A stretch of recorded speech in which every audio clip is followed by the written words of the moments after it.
Denle un aplauso al Señor.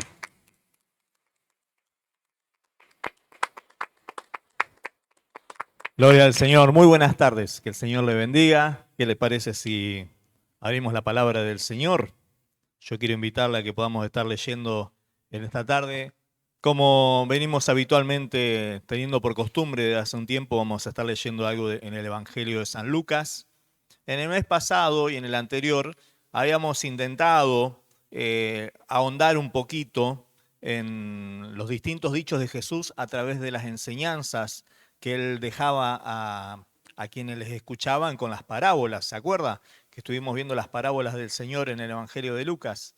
Bueno, nosotros este mes vamos a estar viendo, por lo menos este mes y el que viene, también vamos a seguir con las enseñanzas del Señor, pero ya esas que se desprenden de frases que el Señor dijo en alguna circunstancia particular. Esta mañana escuchábamos al pastor Manuel que hablaba de Jesús justamente confrontando a los fariseos en ese momento y sus palabras, ¿no? Que venían como contrarrespuesta de una serie de cuestionamientos a la cual era sometido, como habitualmente siempre hacían con Jesús, ¿no? Y bueno, el Señor siempre tenía la respuesta justa, la que hace acallar todas las voces que a veces no quieren aprender, sino simplemente quieren cuestionar por la cuestión misma nada más. Y vemos que en los dichos de Jesús nosotros podemos también tomar enseñanza para nuestra vida espiritual. ¿Por qué? Porque nosotros también necesitamos cómo responder, necesitamos saber cómo dirigirnos, necesitamos saber qué significan para nosotros las palabras del Señor, en todo sentido, siempre. Amén. Entonces yo creo que vamos a terminar este semestre por lo menos, si por lo menos lo terminamos con ganas de querer saber qué quiere decir Jesús cada vez que dice algo, yo creo que hemos dado un gran paso hacia ir más profundo en esto de conocer al Señor. ¿De acuerdo? No solamente escuchar, sino saber qué quiso decirme a mí el Señor en todo esto. Así que usted, en esta tarde, propóngase como meta en lo que va a escuchar, propóngase como meta preguntarse a sí mismo, ¿qué me quiso decir el Señor a mí esta tarde? ¿Qué me quiso decir a mí el Señor? Y yo creo que Dios le va a sorprender. Amén. Oramos y leemos ya después la palabra. Señor, queremos darte gracias, Dios, por tu amor, gracias por tu palabra, gracias porque ella siempre, siempre trae a nosotros grandes desafíos, grandes consuelos y alivios también para nuestras vidas. En este momento te pedimos que al abrir tu palabra tú nos hables. Señor, nos hables al corazón y nos bendigas grandemente. En el nombre de Jesús. Amén. Amén. Vamos a ver en Lucas capítulo 5, versículo 27. A nosotros nos gusta que Jesús nos hable. Ahora, hemos como, no sé si nos hemos acostumbrado a la idea de que Jesús nos hable cuando nosotros tenemos ganas de escucharlo. Y a veces Dios nos quiere hablar, aun cuando nosotros estemos en otra, y ni siquiera lo querramos escuchar. Y no porque nosotros no querramos escuchar, la voz de Dios se va a callar. Y no porque yo esté ocupado en otras cosas, Dios va a dejar de hablar diciendo, bueno, por respeto a este que no me quiere escuchar, me va a quedar mudo un tiempo. Dios sigue hablando. Y a veces es cuestión de nosotros decidir si le vamos a escuchar o no. ¿Tiene ahí este pasaje muy conocido? Vamos a ver la cantidad de palabras que Jesús dijo en estos dos versículos. Dice, después de estas cosas, salió y vio a un publicano llamado Leví sentado al banco de los tributos públicos y le dijo, sígueme. Y dejándolo todo, se levantó y lo siguió. Hasta ahí. El Señor se despachó con un flor de discurso, ¿no? ¿Qué fue lo que le dijo Jesús a Leví? Le quedó esa palabra, ¿no? Sí. Es fácil de recordar. Sígueme, ¿no? Fue lo que el Señor le dijo en ese momento a este hombre, ¿no? Después de estas cosas, ¿qué cosas? Las que habían estado ocurriendo hasta hace un momento. Dios había sanado a un paralítico, había liberado a un endemoniado, había limpiado a un leproso, hasta ese momento, y ahora era el momento de tratar con alguien más. ¿Qué? si uno lo ve en apariencia, pareciera ser que no tuviese mayor problema. Era un hombre que estaba trabajando en el banco de los tributos públicos, un publicano, o sea que no estaba ni leproso, mucho menos paralítico, ¿no es cierto? Ni menos endemoniado. Bueno, eso no lo terminamos de saber del todo, pero suponemos que no. Él estaba cumpliendo un horario, estaba trabajando, cumpliendo con una responsabilidad. Así lo describe el pasaje, por lo menos.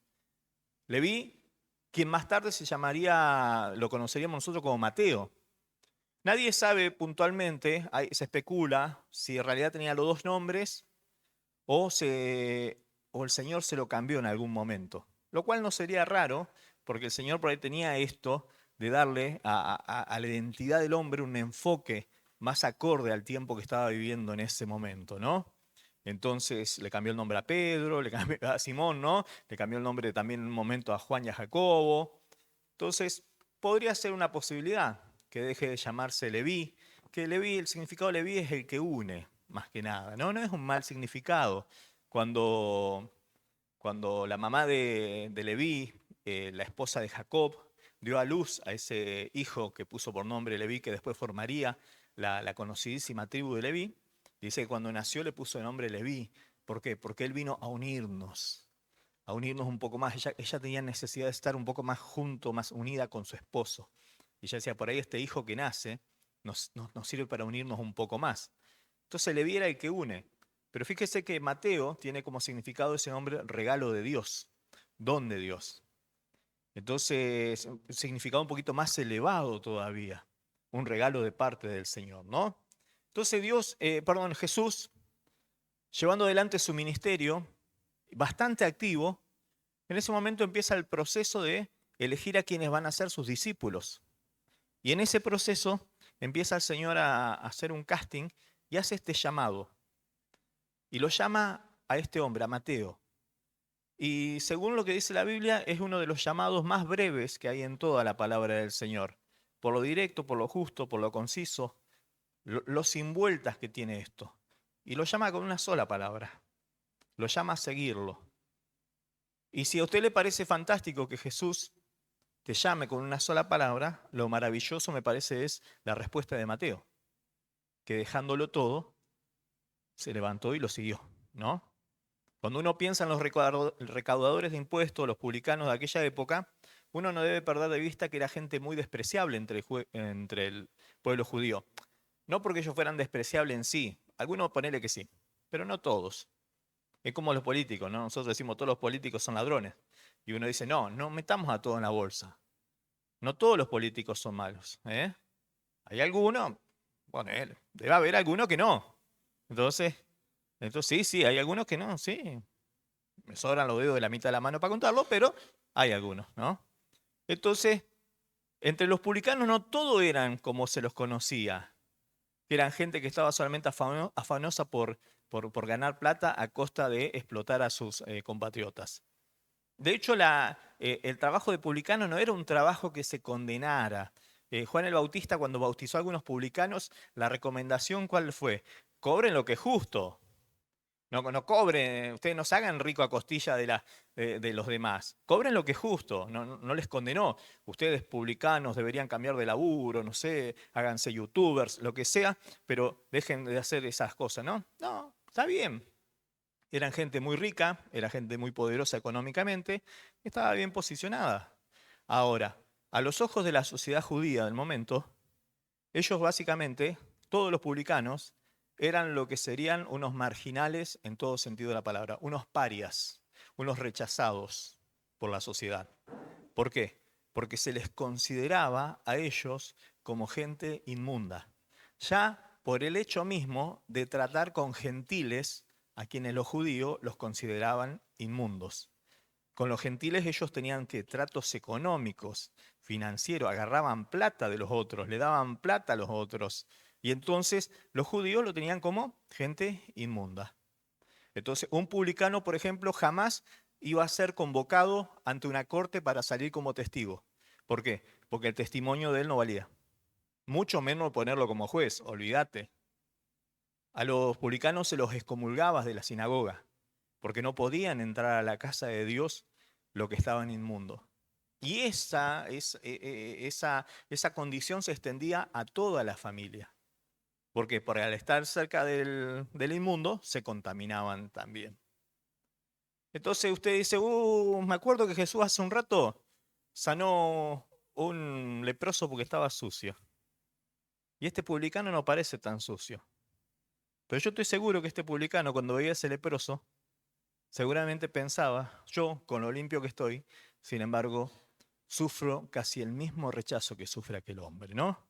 La misma marginalidad que está viviendo aquel otro.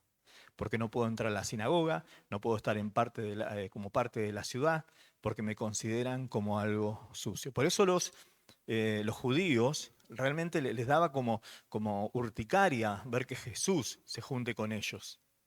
Pero no es solamente por una cuestión política, decía, se junta con estos vendepatrias Jesús. No, sino por una cuestión ritual. Porque imagínense que los judíos eran demasiado, especialmente en la época de Jesús, donde ya estaba elevada la enésima potencia, la meticulosidad en cuanto al cumplimiento de ciertas leyes, especialmente costumbres de hombres, que los fariseos que iban a la cabeza se encargaban de que todo el mundo tuviese que cumplir. Entonces Jesús, mezclándose con ellos, se contaminaba ritualmente. Y entonces como ellos no, ay, me da cosita quedarme acá con Jesús, ¿viste? Porque estuvo recién con los publicanos y que no entran ni a la sinagoga y que todo lo contaminan. Hay un pasaje en Levítico, en el capítulo 10, cuando los hijos de Aarón ofrecen lo que se llama fuego extraño. Y sale fuego de la presencia de Dios. ¿Por qué? Porque ellos no estaban en condición, habían llegado a la presencia de Dios contaminados. No especifica muy bien cuál era la contaminación que tenían ellos que ofrecieron fuego extraño delante de la presencia de Dios. Pero en el versículo 10 del capítulo 10 de Levítico dice, no te contaminarás, dice, y aprenderás a discernir entre lo inmundo y lo limpio. Era la obligación. Entonces no vas a tomar vino, era el consejo. A todo le cambió la cara, ¿no? Dice, oh, sí, porque el vino te embota la cabeza y no te deja discernir entre lo que es limpio y lo que está contaminado, lo que es impuro, ¿no?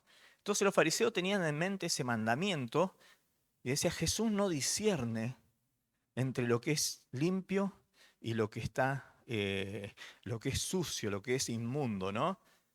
Bueno, esto se lo cuento así como, ahí como un puntito aparte nada más. Ese era el pensamiento que tenían los fariseos, principalmente hacia los publicanos y hacia Jesús. Imagínense el día que el publicano este fue a orar, que en la parábola que contó Jesús, ¿no? Por eso el fariseo decía, gracias Señor, porque no soy como este tipo. Me da lástima este tipo tan inmundo que bueno, esto porque es la parábola de Jesús, pero no tendría que estar acá adentro, ¿no? Es así. Entonces el fariseo veía al publicano como alguien que estaba sucio espiritualmente.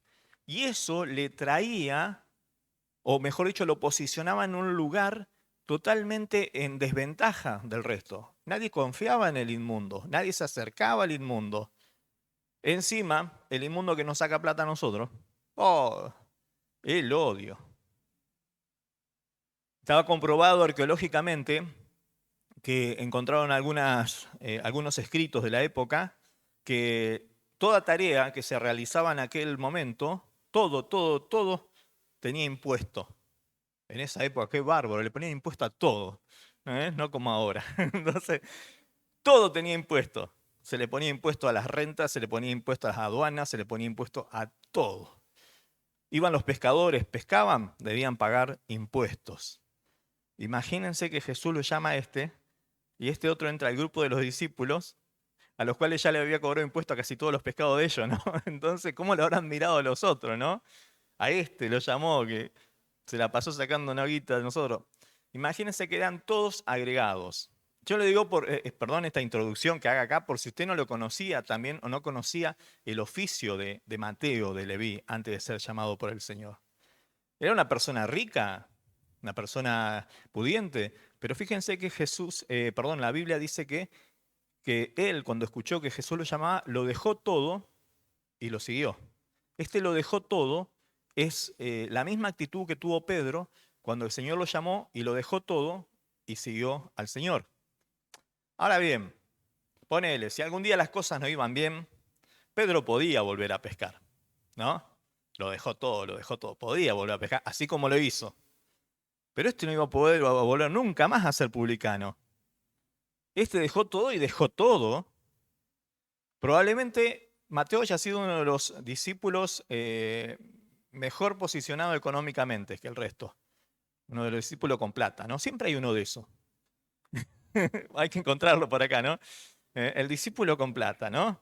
Pero él seguramente estaba muy bien económicamente, pero él hizo renuncia de todo.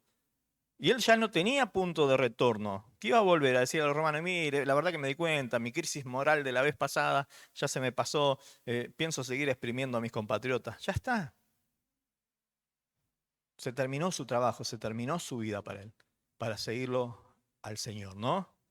Así que Mateo es una persona interesante en el sentido no solamente de lo que le costó tomar una decisión por el Señor, sino también de que se convirtió en uno de los 12, de los cercanos del Señor, de los discípulos más cercanos, más confiables de él. Mateo fue el que escribió justamente después el Evangelio que lleva su nombre y bueno, que inaugura todo lo que es para nosotros el Nuevo Testamento. O sea que imagínense que el Señor realmente respaldó con bendición grande, grande, a una persona que lo dejó todo por el Señor. Aquel que era marginado, aquel que era despreciado, aquel que era considerado la inmundicia de la sociedad, el Señor lo involucró entre sus más cercanos. Y cuando más cerca estás del Señor, y ponele un poco de onda y te vas a dar cuenta que estás en un buen lugar, ¿eh? Tantas ganas de estar en otros lugares de donde nadie te acepta, mira, te aceptó Él. A veces uno eso no lo alcanza a dimensionar, ¿no? Sufre porque los otros le dicen que no está a la altura. Sufre porque en ciertos sectores no se le involucra. Y el Señor te abrió las puertas, te abrió los brazos y a veces no dimensiona uno lo tremendamente privilegiado que somos al estar siguiendo también al Señor, ¿no? Está bien, era una persona que mejor perderlo que encontrarlo, pensaban los judíos. Sin embargo, el Señor le dio a Mateo la gracia de que él escribiese uno de los evangelios que... ¿Quién se acuerda de alguno de los fariseos de esa época? Bien, por lo menos nadie. Mateo entró ahí, en la categoría de uno de los más famosos. Tiene el libro que inaugura el Nuevo Testamento. Ya nadie va a poder decirle aquel despreciable, ya nadie decía aquel va a pasar el olvido. No, el Señor lo había también elevado a él como persona, ¿no? Así que, ¿y qué estaba haciendo Mateo en ese momento? Estaba trabajando, estaba haciendo lo que tenía que hacer. Y yo quiero reflexionar un poco acerca de esto, porque yo no sé en qué situación te encontró el Señor cuando te invitó a que lo sigas, te llamó a que lo sigas. Yo no sé si ya te llamó a que lo sigas. Yo te dije que el Señor venía de sanar un paralítico y a ese le dijo, levántate, ¿no? Venía de curar a un leproso y a ese le dijo, sé limpio. Venía de sanar a un endemoniado, liberar, le dijo, sé libre. Y a este le dijo que lo siga. Entonces quizás nosotros también hemos pasado por esas instancias en que estábamos en la lona y sentíamos que el Señor nos levantaba. Muy, muy sucios, muy, pero muy inmundos, porque nuestros pecados realmente los teníamos acá y la culpa, el remordimiento, todo, y el Señor nos limpió, nos liberó.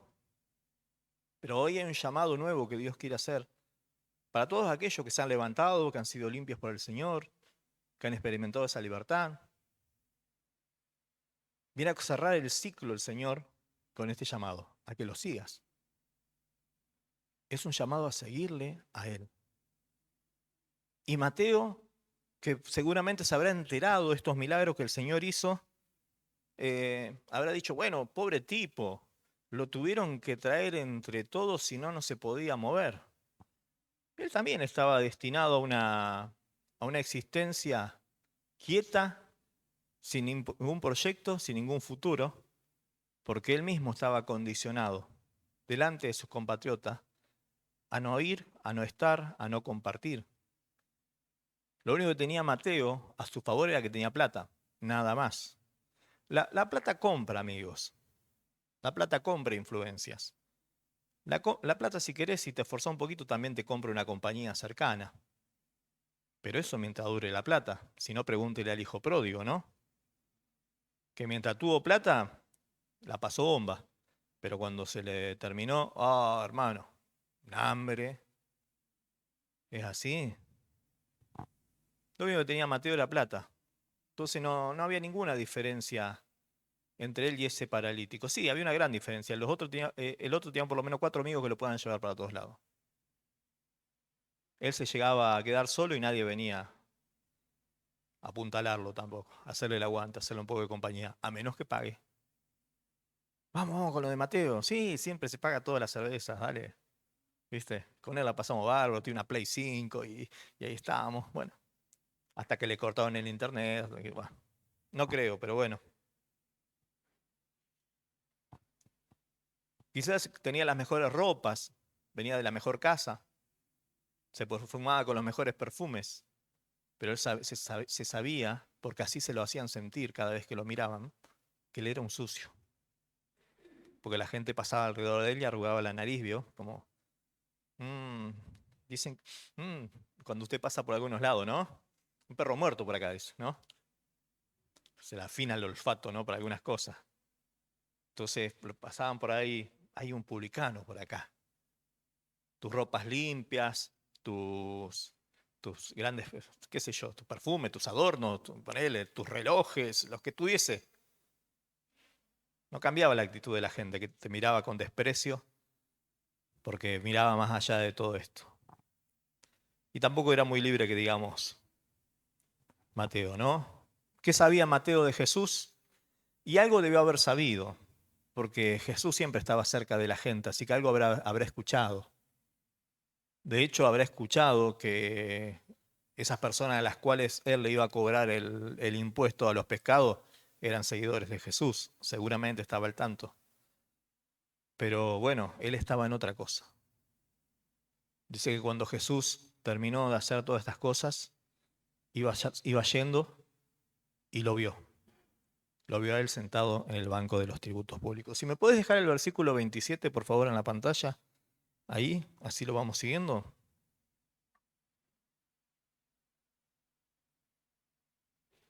Y le dijo, sígueme. Ya está. Es todo lo que hay. Este es todo el llamado, ¿no? Breve, ¿no? Intenso. Chiquito pero poderoso llamado, ¿no? Ahí está, como el Coinor. Es así. Nadie usa Coinor ahora, ¿no? Miren, la única descripción que vemos de este pasaje es que Leví estaba sentado al banco de los tributos públicos. Hay una sola palabra y es una orden. Y es la de seguirlo. Y después simplemente hay dos acciones. Se levantó y lo siguió. Ya está, no hay más nada. No hay más nada, ¿no? Jesús pasa, lo mira y lo llama. Él escucha el llamado, se levanta y lo sigue, ¿no? Ahora, ¿cómo lo habrá mirado Jesús a este hombre para que sea conmovido Mateo? Porque toda la gente lo miraba a él, pero ya sabemos cómo lo miraban. Lo miraban con desprecio, lo miraban con condena, lo miraban con juicio. Y yo creo que esta mirada cambió bastante su perspectiva, ¿no? Jesús pasó y lo miró en lo que estaba haciendo. ¿Qué estaba haciendo él? Él estaba sentado en el banco de los tributos públicos. Para lo que para él y para nosotros era un buen trabajo, para quienes le rodeaban, ese banco o esa mesa de los tributos tenía mucho significado negativo. Una mesa, para nosotros, es un símbolo que de alguna manera nos remita ¿a qué? A compartir cosas de la vida. Eso lo tenemos bastante claro. Hoy vamos a compartir la mesa del Señor. Y en esta mesa debe haber un poco de unidad, debiera haber un poco de espiritualidad, debiera haber un poco de respeto, debiera haber un poco de necesidades y un poco de provisiones también, porque es todo lo que tiene esta mesa. ¿Qué tiene una mesa de los impuestos? Tiene un tipo que está contando monedas nada más. O sea que tiene una prioridad, plata, plata y plata. Y la gente que rodea esa mesa son casi todos deudores. Ninguno se acerca para hacer una picadita con Mateo. Se acercan porque le deben plata. O sea que imagínense la cara de todos los que estaban alrededor de la mesa. Esa no era una mesa muy alegre que digamos. Él estaba sentado en esa mesa. Él estaba todos los días de su vida porque era su trabajo. Sentarse en esa mesa donde no se compartía nada, donde era pura violencia, puro egoísmo. Porque ustedes saben cómo son ciertas mesas, ¿no? ¿Le ha tocado estar en alguna mesa de esas que se llaman escritorio de oficinas públicas? Salvo que usted sea muy espiritual en ese momento, si se preste el momento como para charlar de algo distendido, son momentos tensos. Yo quiero que me termine el trámite. Y el funcionario quiere sacárselo a usted de encima urgente porque tiene que pasar el otro. Para poder salir, ya está. Marcar tarjeta y volver al otro día a hacer exactamente lo mismo. No son mesas en donde uno quiere estar sentado toda la vida. No es diferente a la mesa del domingo en mi casa, en la casa de mi familia. Compartimos charlas, compartimos un almuerzo, compartimos buenos momentos. En esta mesa solamente se hablaba de plata, se hablaba de deudas. Qué conversaciones feas esa, ¿no? Se hablaba de plazos, se hablaba de sentencias. Si vos para mañana no tenés esto, te embargamos la lancha. Si vos para mañana no cumplís esto, nos llevamos a tus hijos de empleados forzosos y gratarolas 2 o 3 años. Si vos para mañana... Es una mesa donde vos salís, pero con la cara larga. Y él presidía esa mesa. Y él a eso se dedicaba. O sea que cuando nosotros pensamos, él era publicano, alguien que le robaba la plata a la gente. Y sí, la Biblia no dice que Mateo se haya enriquecido ilícitamente, así que no le vamos a nosotros a meter ese mote. Vamos a ponerlo en la categoría de publicano bueno. Pero sin embargo, el trabajo que él tenía, justamente no era un trabajo que estuviese caracterizado por compartir demasiadas cosas o por estar en buena comunión con la gente.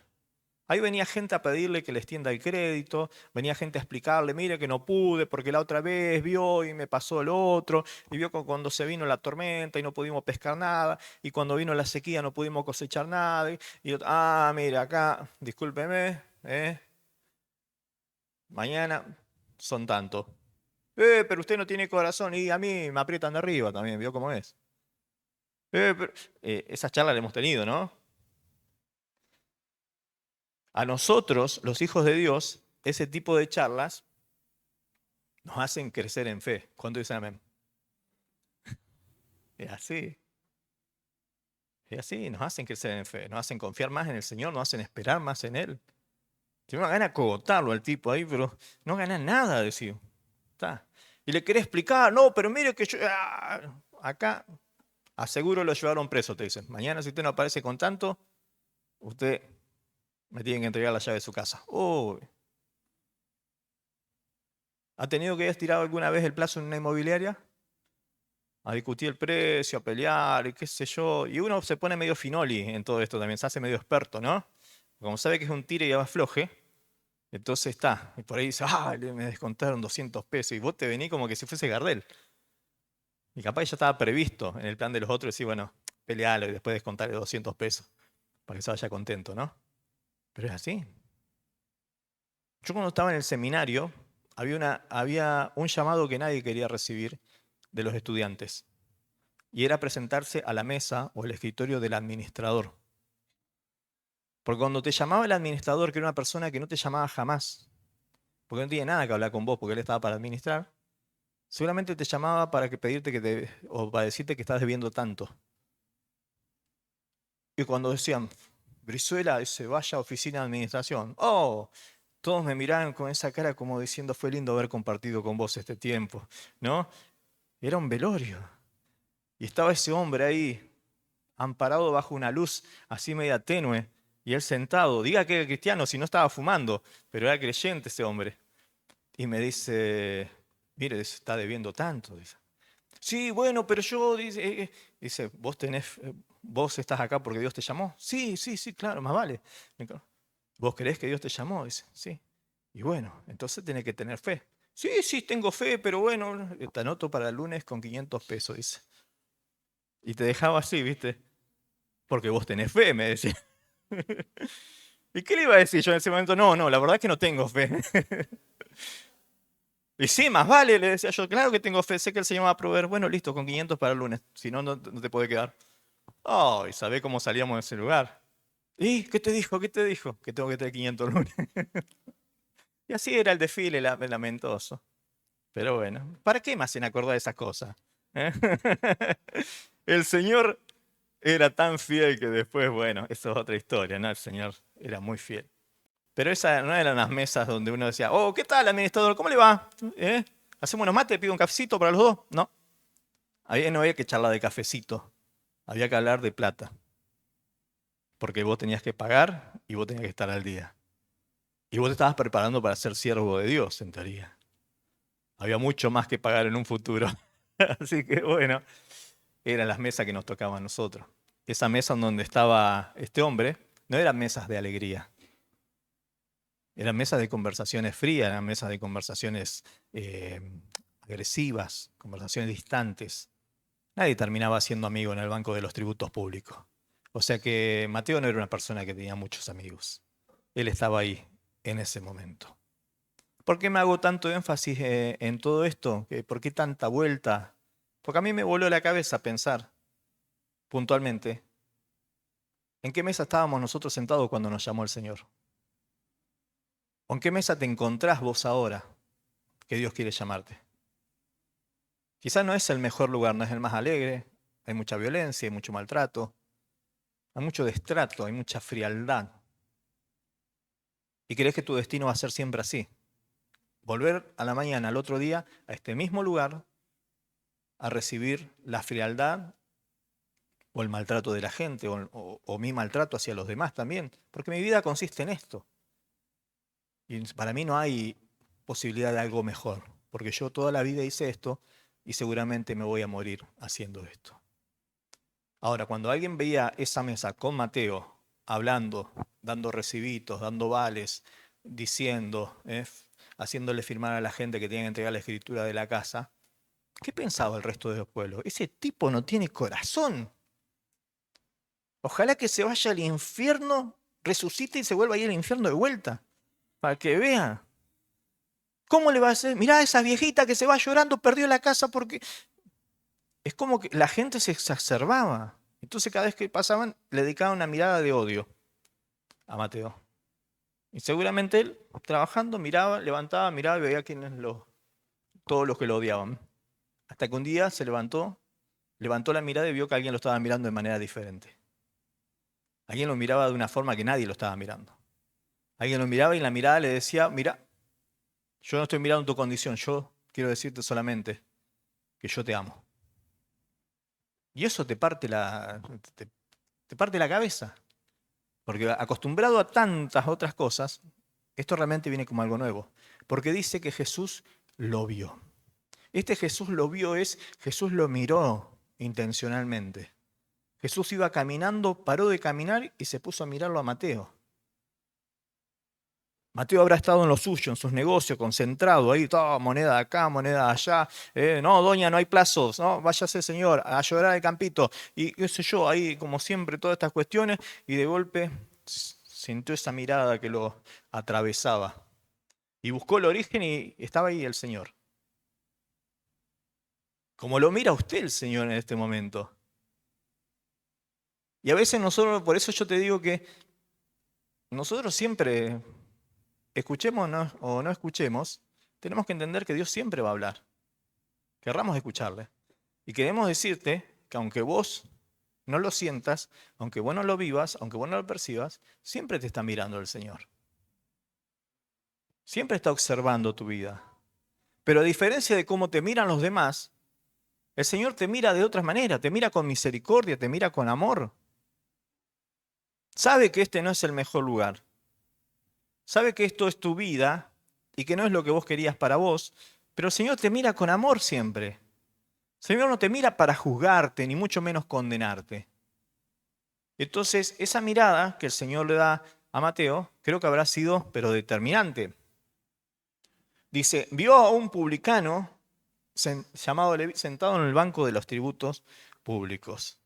Este banco de los tributos públicos, esta mesa, esta oficina de los tributos públicos, lo único que nos habla de lo que era la vida de don Mateo, ¿no? Totalmente compenetrado en una vida vacía, en una vida violenta, en una vida totalmente falto de proyecto espiritual, ¿no? Pero el Señor lo miró. Nosotros también somos mirados. Esa mirada te tiene que abrir el corazón. Amén. ¿Por qué digo que Jesús nos mira hoy también? Porque Jesús es el mismo, ayer, hoy y siempre. Él no cambia. Lo que hemos cambiado somos nosotros. Hoy estamos más prejuiciosos, estamos más odiosos. Aún entre hermanos a veces nos miramos recelosamente. Entre hermanos nos juzgamos, entre hermanos sentenciamos. Mateo era un judío. Mateo era un hijo de Dios en el sentido de que pertenecía al pueblo elegido de Dios. Según la palabra del Señor, Mateo era el especial tesoro de Dios. Era la niña de sus ojos. Pero todos lo miraban como una especie de cucaracha que ni bien podamos la aplastamos y que se termine el problema. Sus compatriotas. Seguramente esa mirada de Jesús a Mateo le devolvió, por lo menos le hizo recordar quién era él. Él no era un ser despreciable a los ojos de Dios. Él no era un marginal, un excluido. A los ojos de los hombres quizás, pero no a los ojos del Señor. Amén.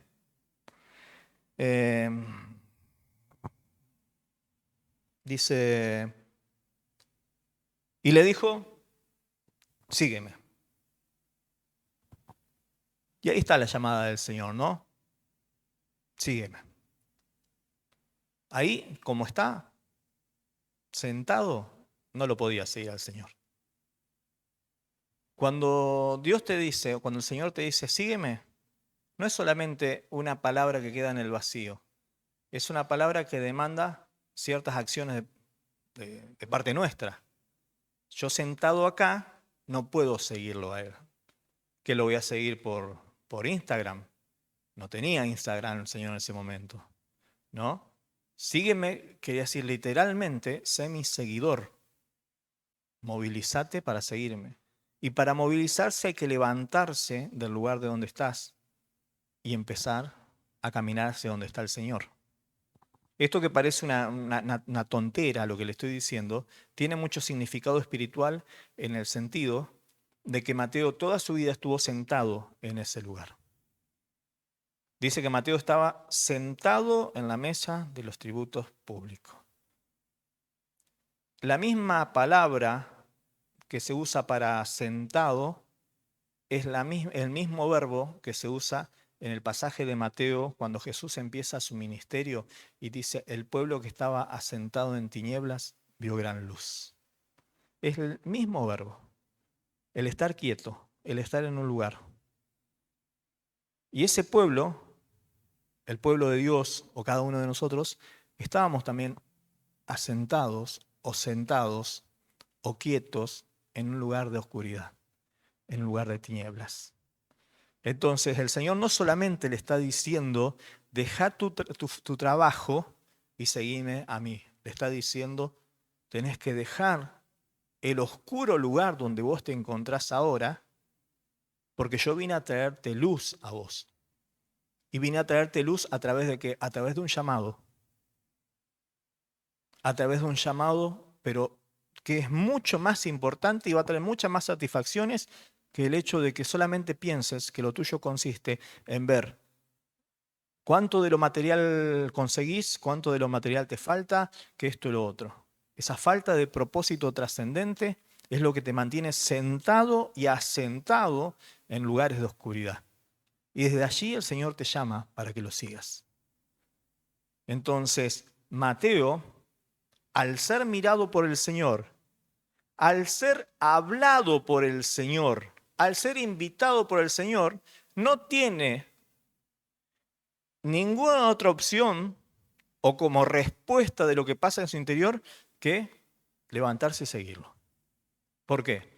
Porque al ser amado tanto, la única respuesta que queda es responder ese amor. Y responder de la manera en que Él lo pide, seguirlo a Él. Nosotros a veces hemos hablado, hemos sentido del amor del Señor, sabemos que nos mira con amor, sabemos que nos habla con amor, sabemos que nos llama y estamos todavía sentados en el mismo lugar donde el Señor nos encontró. ¿Qué esperamos para movernos? ¿Qué es lo que hace que nuestra vida todavía permanezca asentada en oscuridad cuando tenemos la gran luz del Señor? Nos falta una determinación personal de querer levantarnos y querer seguirlo. ¿Amén? ¿Me siguen hasta ahí? ¿Sí? ¿Está muy engorroso el tema? A mí me quedó tan claro que ahora que los voy explicando no me parece que esté tan claro, pero bueno. Me parece que es bastante profundo esto para una sola palabra del Señor. Porque uno dice, bueno, mirá, ahí Jesús lo llama a Mateo, un llamamiento cortito, le dijo sígueme y lo siguió, ¿viste? Pero cuando uno se pone a analizar los trasfondos, vos decís, Mateo fue una de las personas que menos razones sociales podría haber tenido por optar por la vida que Jesús proponía. Él estaba bien económicamente. Véalo sin mirar todo lo que ya le dije antes. Él estaba bien posicionado económicamente. Quizás hacía carrera con los romanos. ¿Qué le importaba a sus hermanos judíos? Y sí, pero yo no sé. Si no te importase en tanto lo que piensan los demás, no andarías con la cara tan larga como andás ahora, Mateo. Esa cara de infelicidad. No te lo puede disimular ni los grandes logros materiales que ha tenido en la vida. Sabés que necesitas algo más. Sabés que esto no es lo que quería tu vieja para vos, ¿no? Todo muy lindo, pero seguís deprimido, seguís bajoneado, en oscuridad, seguís triste. Entonces él ahí sentado, ahí como usted lo veía, estaba igual o más perdido que todos los otros que Jesús había sanado antes. En ese banco de los tributos públicos, donde según la Biblia era toda oscuridad, el tipo estaba paralítico ahí y no tenía unos amigos que lo lleven a Jesús. Estaba preso de ese estilo de vida y no había una palabra para liberarlo. Estaba sucio delante de las personas que debieran recibirlo y no tenía nadie que le dé una palabra de aliento para que se sienta un poco menos culpable, más limpio. Tuvo que venir el Señor directamente, ¿no? El leproso fue, caradureó un poco y le dijo, fue. Al paralítico lo trajeron. Al endemoniado lo trajo el padre y todos tienen a alguien, pero Mateo no tenía a nadie que lo lleve a Jesús. Entonces Jesús fue hasta él. Pasó por ahí y fue hasta él. Yo no sé si vos has tenido gente que te facilite cosas a vos en la vida. Y antes de que empiece con el lamento de que a mí nadie me regaló nada, porque sale que hacemos todo, déjame decirte que aunque nadie te haya regalado nada y aunque nadie te haya facilitado nada en la vida, es más, te la hayan hecho más difícil, el Señor que ve todas las cosas te ve a vos y no esperas ni que vengas ni que te traigan. Él viene hasta vos. Pero viene con un llamado claro. O te quedás en la oscuridad o salimos a la luz. ¿Qué vas a hacer esta tarde vos? ¿Vas a permanecer en la oscuridad donde sabés que estás o donde sabés que ya no deberías estar? ¿O vas a escuchar el llamado del Señor? Sígueme, dice el Señor. Vamos. Porque el Señor te puede sacar de la miseria espiritual en la que te encontrás. Te puede sacar de ese estado. Mateo cuando ve que Jesús lo mira, una mirada del Señor probablemente lo lleva a mirarse a sí mismo y se da cuenta de que, Jesús me está viendo y yo con el desastre que soy, pero no me está juzgando, pero yo me doy cuenta de que yo estoy mal. Y si vos sentís que el Señor te trajo a este lugar y los ojos de Dios están puestos para vos y te sentís más sucio que cuando entraste, y es una buena señal esa. Porque creo que una de las primeras cosas que uno tiene que darse cuenta cuando está delante de la presencia de Dios es lo sucio que está delante de la presencia de Dios. Es algo que nos tiene que pasar a todos. Si no nos pasa, tenemos un problema. Tenemos un problema. No está mal que usted se sienta indigno delante de Dios, porque es ese sentimiento el que lo va a llevar a reconocer su condición de necesitado de Dios, porque usted es un pecador que está perdido sin remedio. Entonces, al sentirme de esta manera, yo me doy cuenta que necesito de Él. Pero Señor, me han juzgado tantas veces, pero Él te está mirando, no te está juzgando. Él tiene perdón para cada uno de nosotros, tiene limpieza, tiene sanidad, tiene liberación. Amén. Entonces, esa mirada del Señor, de alguna manera, lo llevó a Mateo a replantearse su condición. Y lo llamó. Y ese llamamiento, creo que de alguna manera, incluye varias cosas. Primero que, gracias a ese llamamiento, Mateo volvió a nacer. Es así. Él nace a una nueva vida. ¿Por qué? Porque todo lo que Dios determina o llama, Dios lo renace nuevamente.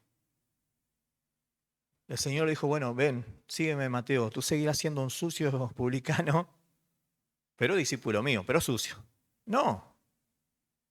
Desde el mismo momento que Mateo empieza a seguir al Señor, ya su condición de sucio publicano se terminaba. Mitad porque dejaba el laburo de publicano, ¿no? Pero ya está, esa reputación que se había ganado, ese testimonio, ya está, se terminó. Él nacía a una nueva vida. Entonces, ¿cuál es la forma de vida que vos tenés en este momento que crees que te va a seguir para siempre? Desde el mismo momento que estás siguiendo al Señor, se terminó esa vida pasada. Dios hace nueva todas las cosas.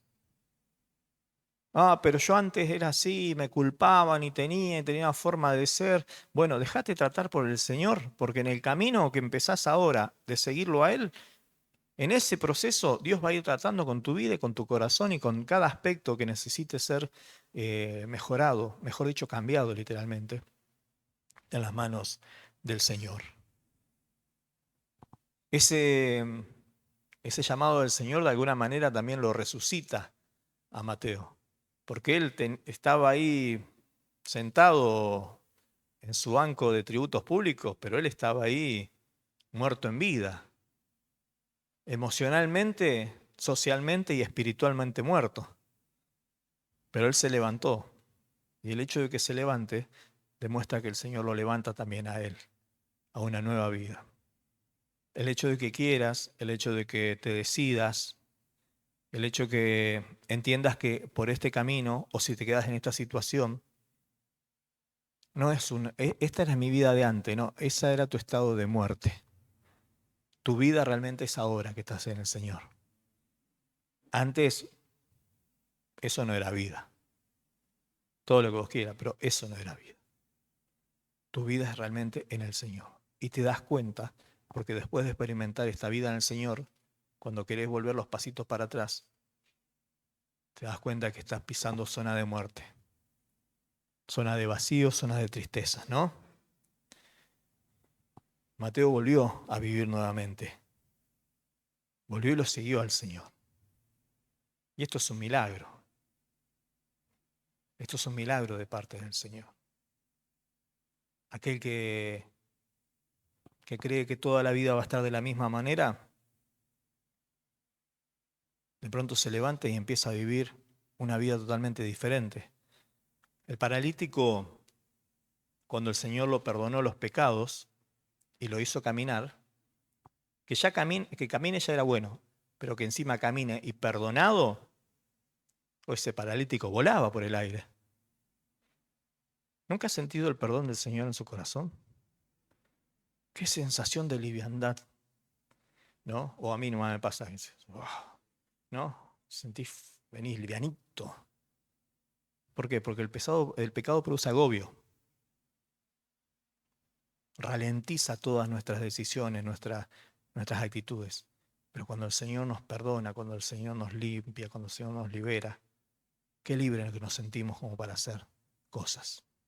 Y antes de que vuelvas a recorrer esos otros caminos que te pongan en situación complicada, ¿qué haces?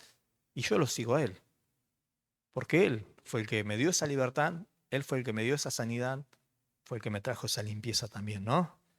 Uno se levanta porque es perdonado. Muchos no se levantan porque todavía no se han enterado o no saben o no se lo decimos que el Señor quiere perdonarlos. A veces estamos tan más ocupados en decirle a la gente que no está mal, no está mal, pero la noticia hay que darla entera.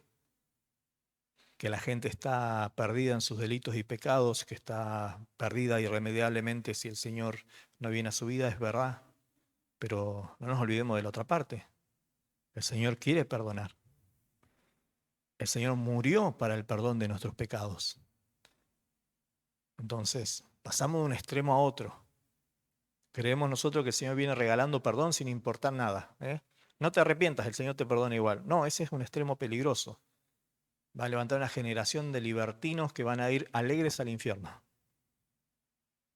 Y después, si nosotros nos quedamos con la otra parte, la pura condenación nada más, de que somos así, depravados ya por naturaleza, y no hay manera de que cambiemos y no enseñamos que realmente Cristo quiere darnos una nueva naturaleza, y vamos a mandar un montón, vamos a hacer la vida de gente totalmente infeliz acá en la tierra, y también vamos a mandar al infierno un montón de gente infeliz. Porque aquel que solamente tiene conciencia de pecado, pero no acepta el perdón de Dios y no ha dado todo el paso completo como para vivir ese nuevo nacimiento que el Señor habla. Amén. Entonces, yo debería darme cuenta que en el lugar donde estoy asentado ahora, o es un lugar de luz o es un lugar de oscuridad. Y me debería dar cuenta. ¿Cómo es mi vida cotidiana? ¿Se comparte? ¿Hay alegría? ¿Todo lo que hago realmente me repercute a mí en satisfacción para mí, para otros, para el Señor?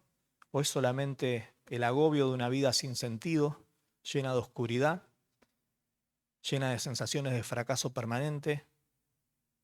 ¿Es esa la vida que yo vivo? Bueno, estoy sentado en regiones de oscuridad. Y Dios me llama para sacarme nuevamente a luz. Por eso este llamado de Mateo, por la persona que era, por el lugar en que estaba y por la forma que se dio, fíjense que no necesitó Jesús decir mucho más que una sola palabra. Dijimos que vamos a empezar la serie de las palabras de Jesús y yo agarré un versículo que tiene una sola palabra de Jesús. Eso es ser muy vago, dice usted, ¿no? Pero hay otros que tienen más palabras. Pero esta no necesitó decir más el Señor, porque fue directamente al punto. Ese hombre que padece también está muy mal. Ese hombre que cree que tiene la vida acomodada está siendo un infeliz. Ese hombre que cree que sabe algunas cosas está en plena oscuridad. ¿Cuál es la solución para ese hombre? Que me siga, dice el Señor. Que me siga. Aprendió mucho, sabe mucho, maneja números, maneja todo lo que seas. Maneja plata, maneja gente, sabe cómo tratar, cómo regatear, cómo ganar negocio, cómo perder negocio, cómo manejarse con los poderosos, cómo manejarse con los más humildes. Sabe todo, pero vive su vida como un infeliz.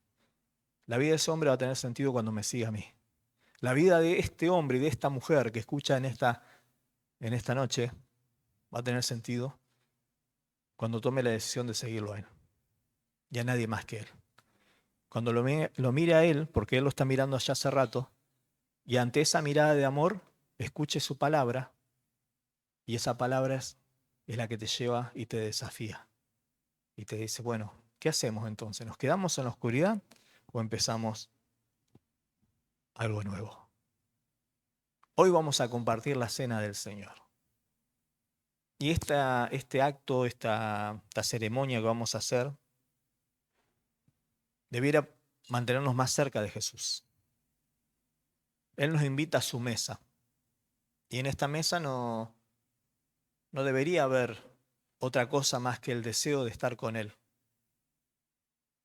Y mi deseo de estar con Él se refleja también en mi deseo, o por lo menos en quizás en el agrado que tengo de estar con aquellos que son como Él, que son hermanos míos, que son hijos suyos. Por eso la iglesia vive la Santa Cena como un momento especial de unidad, de hermandad. Y eso es lo que vamos a estar haciendo nosotros en este momento. Amén. Si no lo ve de esta forma, es hora de levantarse del lugar donde está sentado y sentarse en la mesa del Señor. Sígalo a Él para sentarse en su mesa y para compartir con Él. Amén. Él se levantó y le siguió. Yo hago este énfasis en la palabra se levantó porque eh, cuando uno mira ahí un poquito la escritura, también este mismo verbo es el que se usa para traducir resucitó. Entonces, cuando habla de la resurrección de Lázaro, usa el mismo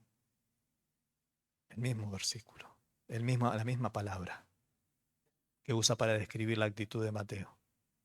La resurrección de Lázaro fue un poco más pomposa, ¿no? El Señor llamándolo de la tumba, Lázaro saliendo todo vendado, sacándole las vendas, oh, fue un poquito más espectacular. Esto no, tranqui, ¿eh? Pasó desapercibido, nada más. Y quizás tu experiencia no sea demasiado espectacular o teatral, pero sí tiene el mismo valor delante de Dios. Que vos te dejes hoy resucitar al Señor en una nueva vida. Amén. Yo le invito a que cierre los ojos.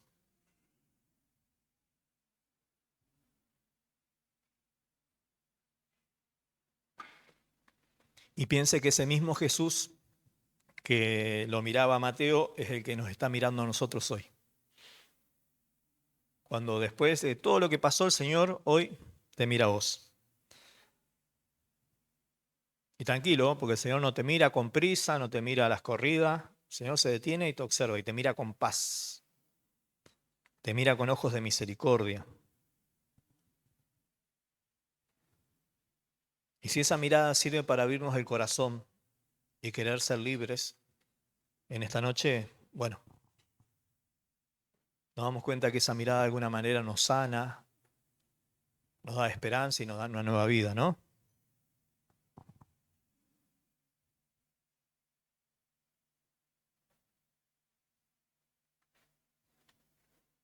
El Señor nos está llamando.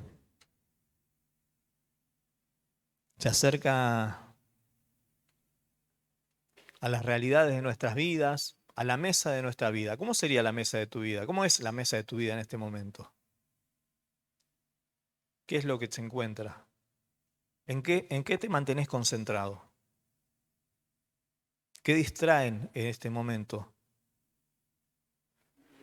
tu vida de tal manera que no escuchás que Dios está llamando o no te vas a dar cuenta que Dios te está mirando? Quizás en ese momento a Mateo lo distraía la plata, las monedas, cosas que él valoraba mucho. ¿Cuáles son las monedas que distraen tu vida en este tiempo? Yo sé que a veces cuesta responder al llamado del Señor. Pero ¿sabes por qué cuesta? Porque todavía no entendimos que primeramente hay que experimentar el amor del Señor. Y tenemos necesidad de experimentar ese amor.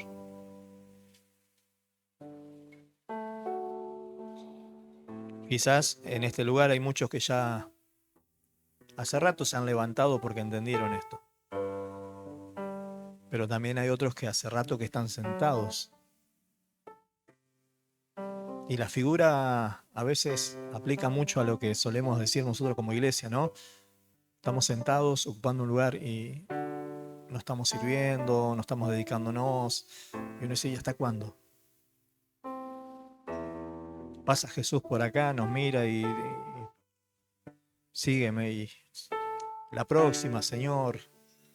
el otro año, cuando sea. Si yo entendiera con qué amor el Señor me lo está diciendo, con qué amor el Señor me invita, con qué amor el Señor me desafía. Ese sígueme quiere decir no tengas miedo porque venís conmigo.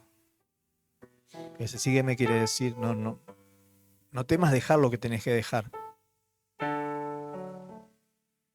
Porque yo voy a suplir todo lo que haga falta y más.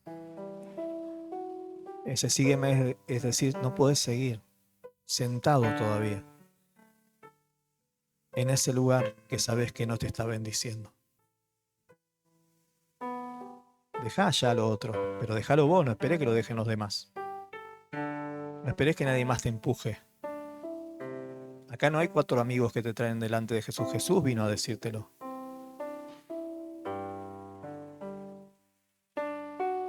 Ya no esperes que nadie más diga, bueno, a ver, dale, fulano, seguilo a Jesús que es buena onda. Seguilo vos por tus propios medios. Si los demás lo quieren seguir, bueno, gloria a Dios. Y si no, bueno, allá ellos. Vos escuchaste el llamado del Señor, bueno, seguilo a Él. Que en esta noche, esta mesa la compartamos entre todos aquellos que queremos seguir a Jesús. Y yo creo que esta mesa va a ser tremenda. Yo no sé quién está encargado de repartir los símbolos.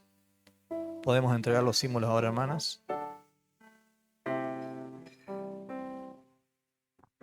Para dar gracias, para compartir.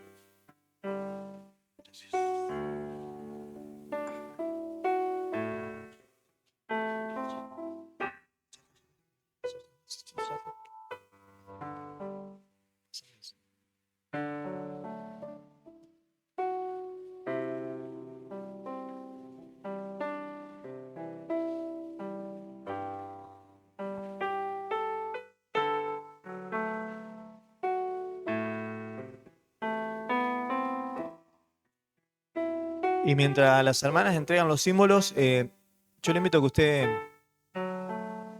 siga reflexionando en esta palabra del Señor. Un momentito, brevemente.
¿A alguien le está faltando símbolos? ¿Le está faltando la copita?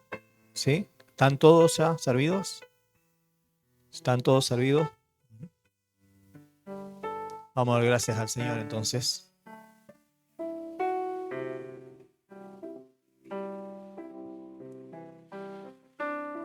Señor, queremos darte gracias, Dios, en esta noche, porque venimos a tu casa y tú nos recibes con brazos amor.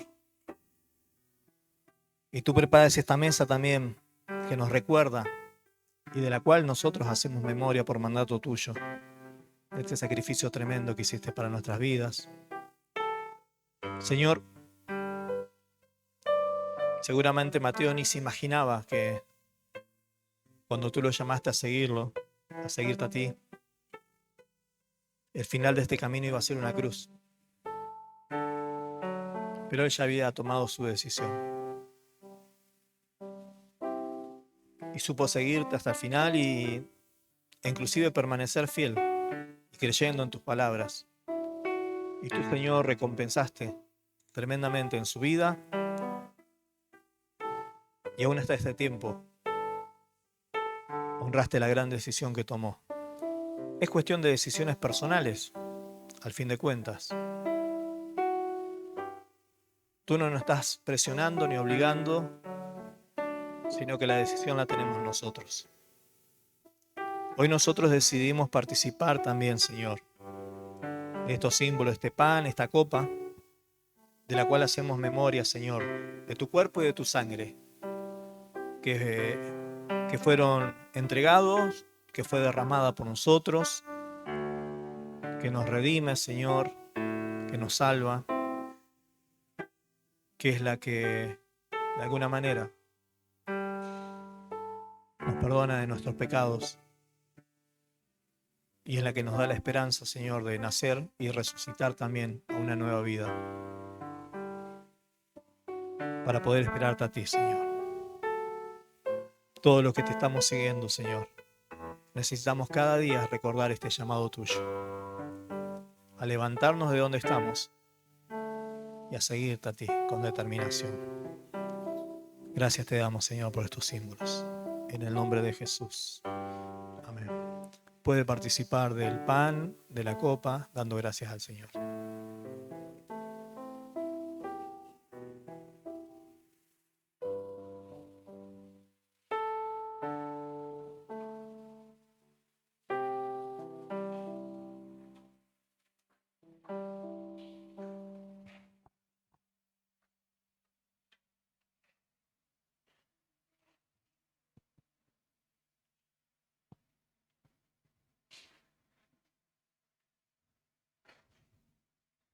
Gracias, Señor, por este tiempo. Yo le invito a que se ponga de pie y vamos a cerrar esta reunión dando gracias al Señor y adorando un poquito su nombre, mientras reflexionamos en su palabra.